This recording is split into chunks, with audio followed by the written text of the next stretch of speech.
Baltijas basketbola līga ir čempionāts, kurā piedalās spēcīgākās Baltijas valstu basketbola komandas. Tā tika dibināta 2004. gadā, taču pirmais BBL turnīrs norisinājās 2005. Līdz šim Baltijas basketbola līgā ir dominējuši tikai Lietuvas klubi, tāpēc apskatīsimies, kā tas ir noticis. Kā pirmie BBL kausa ieguvēji 2005. gada sezonā bija basketbola klubs Žalgiris, un te jāpiemina, ka arī kāds no latviešiem izjūta uzvaras saldo garšu. Arī nākamajā sezonā Ainars Bagatskis savu spēkus gribēja pierādīt, paceļot gan savu otro, gan vispār vēsturē otro BBL čempionu kausu. Šoreiz gan kā treneris. Arī līdz šī gada fināla četrniekam Latvijas komandas nebija tikušas. Taču kur ir? Tur rodas. Un nu jau šeit bija 3 latvieši. Bagatskim pievienojušies Roberts Stomhers un Sandis Buškevits, lai gan šajā reizē kā pretinieki.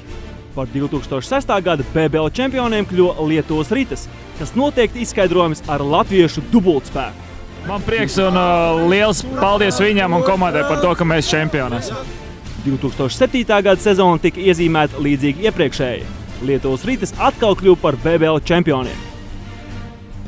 2008. gadā starp labākajām Baltijas 4 komandām pirmo reizi iekļuva 2 no Latvijas, un abas pārstāvot mūsu galvaspilsētu – ASK Rīga un Barons LMT.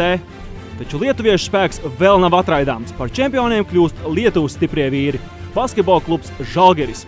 Gadu vēlāk savu vietu atkal atdodot Lietuvas Ritas vienībai.